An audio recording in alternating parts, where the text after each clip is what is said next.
Hello students, this is the third video lecture on the hire purchase accounts. इस video lecture के अंदर हम एक और न्यूमेरिकल क्वेश्चन समझने की कोशिश करते हैं और इस क्वेश्चन के अंदर हमने दो चीजें स्पेशल रखी है। एक तो इस क्वेश्चन के अंदर हमें रेट ऑफ इंटरेस्ट नहीं दिया हुआ, यानी कि जब रेट ऑफ इंटरेस्ट नहीं दिया हुआ है तो इंटरेस्ट कैसे कैलकुलेट होगा। दूसरी चीज, इस बार हमने एंट्रीज बनाने की बजाय लेजर अकाउंट कैसे बना सकते हैं सीधे, यानी कि अगर एग्जाम में एंट्रीज की जगह सीधे लेजर अकाउंट बनाने के लिए बोला जाए तो उन्हें किस तरह से बनाया जाएगा। तो प्लीज चेक द क्वेश्चन। हमें दिया हुआ है x limited purchase the machine on hire purchase basis on 1 April 2015। X limited ने एक मशीन खरीदी है 1 अप्रैल 2015 को। इस मशीन की कैश प्राइस है 1,20,000, that is 1,20,000। Higher purchase price है 1,50,000, दैट इज 1,50,000। डाउन पेमेंट हमें दिया हुआ है 30,000 यानी कि 30,000 रुपए, और बाकी का पैसा 3 इंस्टॉलमेंट में दिया जाएगा, यानी कि जो बाकी बचा हुआ पेमेंट है that will be paid in 3 instalments. And depreciation हमें चार्ज करना है 10% की रेट से WDV मेथड में। पिछला जो क्वेश्चन करा था उसमें हमने डेप्रिसिएशन स्ट्रेट लाइन मेथड से चार्ज करा था, इस क्वेश्चन में हमें डेप्रिसिएशन WDV मेथड से चार्ज करना है। तो now we start with the solution. सबसे पहले हमने निकाला इंस्टॉलमेंट अमाउंट, क्योंकि हमें ये तो दिया हुआ है कि बैलेंस 3 इंस्टॉलमेंट में होगा, बट हर इंस्टॉलमेंट का अमाउंट कितना है वो हम कैलकुलेट करते हैं। देखिए कैसे कैलकुलेट करेंगे। टोटल हमारी जो हायर परचेज प्राइस है वो है 1,50,000, 1,50,000। उस 1,50,000 में से 30,000 का हमारा डाउन पेमेंट है जो हम इमीडिएट पेमेंट कर रहे हैं। तो 1,50,000 में से 30,000 का डाउन पेमेंट गया। अब जो बाकी बचा हुआ पेमेंट जो हमें करना है वो है 1,20,000, और 1,20,000 हमें देना है 3 इंस्टॉलमेंट में। तो हमारी हर इंस्टॉलमेंट का अमाउंट हो गया 40,000। So amount of each instalment will be 40,000। दोबारा समझ लीजिए, टोटल हायर परचेज प्राइस है 1,50,000, 30,000 का डाउन पेमेंट है, तो बचा पेमेंट कितना 1,20,000। उस 120 में हमने 3 इंस्टॉलमेंट का डिवाइड करा, तो the amount of each instalment is 40,000 rupees. Now second step, we are going to calculate the interest. This is the total interest. अब टोटल इंटरेस्ट निकालने का एक फॉर्मूला हमने डिस्कस करा है फर्स्ट वीडियो लेक्चर में, hire purchase price minus cash price.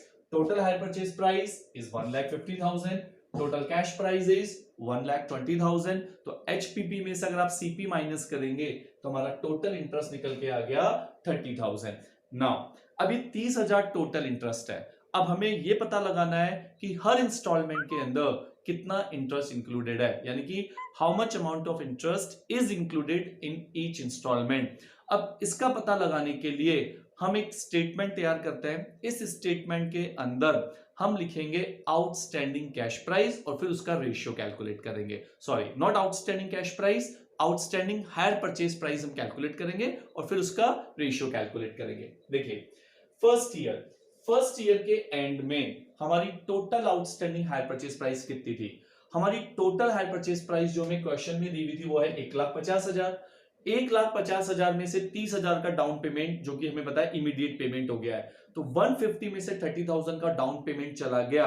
तो first year के एंड में जो बकाया HPP है वो है 1,20,000, 1,20,000। फिर हमने 40,000 की पहली किस्त चुका दी, फर्स्ट ईयर के एंड में 40,000 की किस्त चुका दी, तो यानी कि सेकेंड ईयर तक पहुंचते पहुंचते हमारा अमाउंट बाकी रह गया कितना 80,000। फिर हमने सेकेंड ईयर में 40,000 की किस्त चुका दी, तो थर्ड ईयर के एंड में हमारा अमाउंट बाकी रह गया कितना 40,000। और ऑब्वियसली थर्ड ईयर के एंड में जब हमने 40,000 की किस्त चुका दी तो अगले साल के लिए जो हमारा आउटस्टैंडिंग अमाउंट है वो हो गया 0। दोबारा समझ लीजिए, टोटल आउटस्टैंडिंग जो हायर परचेज प्राइस है वो 1,50,000, 30,000 का डाउन पेमेंट है। तो फर्स्ट ईयर के लिए पूरे साल फर्स्ट ईयर के लिए जो अमाउंट बकाया चला हायर परचेज प्राइस का वो है 1,20,000। फिर हमने फर्स्ट ईयर के एंड में 40,000 की किस्त चुकाई जिसका इंपैक्ट सेकंड ईयर पे पड़ेगा। तो फर्स्ट ईयर में हमने 40,000 की किस्त चुका दी, तो सेकंड ईयर के लिए हमारा आउटस्टैंडिंग अमाउंट कितना हो गया 80,000। फिर हमने सेकंड ईयर के एंड में 40,000 की किस्त चुका दी, तो थर्ड ईयर के लिए हमारा आउटस्टैंडिंग अमाउंट बचा 40,000। फिर थर्ड ईयर के एंड में 40,000 की किस्त चुका दी, तो इसका मतलब फोर्थ ईयर के लिए हमारा आउटस्टैंडिंग अमाउंट हो गया 0। तो हमारा जो आउटस्टैंडिंग अमाउंट है वो है 120, 80 और 40। आप इसको जब सिंप्लीफाई करेंगे तो ये 4 से कैंसिल हो रहा है, 4 3 12, 4 2 8, 4 1 4, तो हमारा रेशियो बन गया 3:2:1। तो जो हमारा टोटल इंटरेस्ट हमने कैलकुलेट करा था 30,000, इस 30,000 को हम 3:1 के रेशियो में डिवाइड करेंगे, इससे हर इंस्टॉलमेंट का हमारा इंटरेस्ट कैलकुलेट हो जाएगा। सो 30,000 into 3/6 it's 15,000, into 2/6 10,000, 30,000 into 1/6 5,000।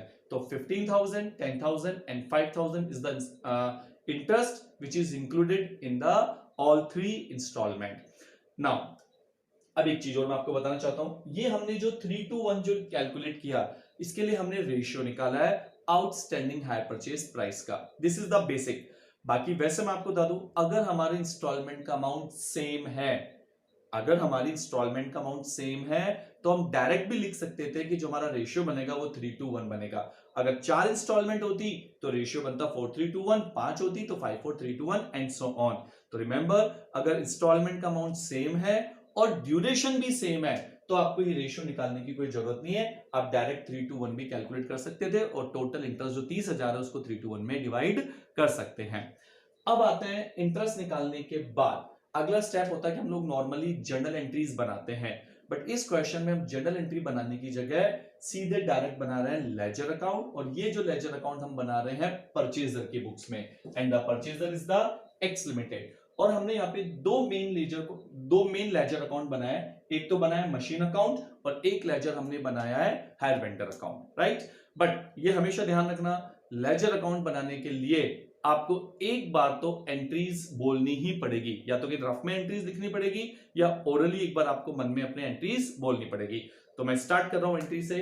First entry हमारी बनेगी machine account debit to hire vendor, machine account debit to hire vendor, यानी कि मशीन के लेजर में आ जाएगा टू हायर वेंडर और यहां लिखी जाती है कैश प्राइस। जो फर्स्ट एंट्री हमारी होती है वो कैश प्राइस से होती है। सेकेंड एंट्री हमारी होती है डाउन पेमेंट की, hire vendor account debit to bank. Third entry फिर हमारी जो होती है इंटरेस्ट चार्ज करने की होती है, वो एंट्री हमारी होती है interest account debit to hire vendor, और फिर एंट्री होती है हायर वेंडर टू बैंक, और फिर उसके बाद हम चार्ज करते हैं डेप्रीशिएशन। तो डेप्रीशिएशन की एंट्री हो जाएगी depreciation account debit to machine, तो मशीन में आ जाएगा बाय डेप्रीशिएशन। तो अब एक चीज तो क्लियर हो गई, मशीन अकाउंट के अंदर एक तो फर्स्ट एंट्री हुई हमारी, उसके बाद सिर्फ डेप्रीशिएशन की एंट्री आ रही है। तो 1,20,000 पे 10% लगाया तो ये अमाउंट आ गया 12,000, 120 में से 12 माइनस करा तो क्लोजिंग बैलेंस आ गया मशीन अकाउंट का 1,08,000। ये जो क्लोजिंग बैलेंस आया है नेक्स्ट ईयर यानी कि 1 अप्रैल 2016 को ये टू बैलेंस बीडी की तरह लिखा जाएगा, ये हमारा ओपनिंग बैलेंस है। फिर सेकंड ईयर में हमें इस पे क्या लगाना है, डेप्रीशिएशन, एंट्री हो जाएगी बाय डेप्रीशिएशन, और 1,08,000 का 10% हो जाएगा 10,800। ये WDV मेथड है, इसलिए हमने 1,08,000 पे 10% लगाया। अगर ये स्ट्रेट लाइन होता तो फर्स्ट ईयर में 12,000 लगता, सेकंड ईयर में भी 12 लगता और थर्ड ईयर में भी 12 लगता, बट ये WDV मेथड है तो हमें बची हुई वैल्यू पे लगाना है। 1,08,000 minus 10,800, the closing balance comes to 97,200। ये क्लोजिंग बैलेंस अब हमारा थर्ड ईयर में 1 अप्रैल 2017 को ओपनिंग बैलेंस हो जाएगा। इसी बैलेंस पे हम 10% डेप्रिसिएशन लगाएंगे, ये आता है 9720 और क्लोजिंग बैलेंस आ जाएगा 87,480। इस तरह से 3 साल के लिए हमारा मशीन अकाउंट रेडी हो चुका है। अब मशीन अकाउंट बनाने के बाद जो नेक्स्ट लेजर हम बना रहे हैं हायर वेंडर अकाउंट, इसके लिए हमें एक बार दोबारा एंट्री बोलनी पड़ेगी। फर्स्ट एंट्री हमने बोली थी machine account debit to hire vendor, तो हायर वेंडर में लिखा जाएगा बाय मशीन, कैश प्राइस से एंट्री होती है 1,20,000।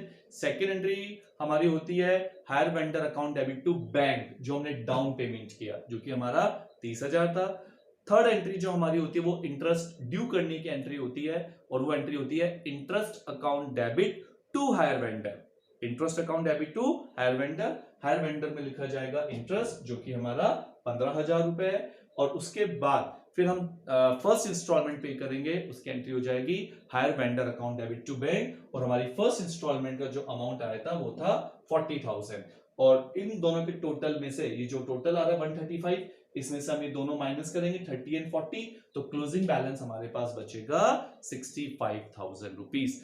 अब ये जो क्लोजिंग बैलेंस आया है अगले साल के लिए हमारा क्या हो जाएगा, ये ओपनिंग बैलेंस, और वो आ गया हमारे पास 65,000 रुपीज। अब हम चार्ज करेंगे फिर इंटरेस्ट, अब यही सेम प्रोसीजर अडॉप्ट होता रहेगा। अब हम फिर इंटरेस्ट चार्ज करेंगे बाय इंटरेस्ट, सेकंड ईयर का 10,000 है, फिर हम सेकंड इंस्टॉलमेंट पे कर देंगे जो कि 40,000 है। इससे हमारा क्लोजिंग बैलेंस निकल के आ गया 35,000। थर्ड ईयर के बिगनिंग में यानी कि 1 अप्रैल 17 को ये क्लोजिंग बैलेंस ओपनिंग बैलेंस में शिफ्ट हो जाएगा और वो अमाउंट है 35। फिर दोबारा इंटरेस्ट चार्ज करेंगे थर्ड ईयर का जो कि 5,000 है, और फिर थर्ड इंस्टॉलमेंट पे कर देंगे जो कि हमारी 40,000 है। और सबसे अच्छी बात है कि जब सारी इंस्टॉलमेंट पे कर देंगे, जैसे इस क्वेश्चन में 3 इंस्टॉलमेंट है, तो हायर वेंडर का जो क्लोजिंग बैलेंस है वो 0 हो जाना चाहिए, नील हो जाना चाहिए। तो आप देखिए 35 + 5 40, और जो थर्ड इंस्टॉलमेंट हमने पे करी है वो भी कितनी है 40, इसका बैलेंस हो गया है 0। हायर परचेजर की बुक्स में दोनों लेजर देखने के बाद अब हम देखते हैं कि हायर परचेजर इन ट्रांजैक्शन को बैलेंस शीट में कैसे प्रेजेंट करता है। तो देखिए यहाँ पे हमने 3 साल की बैलेंस शीट तैयार करी है परचेजर के बुक्स में, यानी कि एक्स लिमिटेड के बुक्स में। हमारी फर्स्ट बैलेंस शीट तैयार हो रही है 31 मार्च 2016 को। जैसा कि हम जानते हैं लायबिलिटी साइड है, ये असेट साइड है। मशीन, जो मशीन खरीदी गई है हायर परचेजर ने वो है 1,20,000 की, उसकी जो कैश प्राइस है वो है 1,20,000। इसमें से हमने माइनस करा डेप्रिसिएशन, हमारा फर्स्ट ईयर का डेप्रिसिएशन था 12,000, तो बैलेंस बच गया 1,08,000 रुपीज। इस 1,08,000 में से फिर हमने माइनस करा है amount due to hire vendor. Hire vendor को जो हमें अमाउंट पे करना है वो है 65,000 रुपीज। अब ये अमाउंट कैसे आया, इसके लिए आपको हायर वेंडर का लेजर देखना पड़ेगा।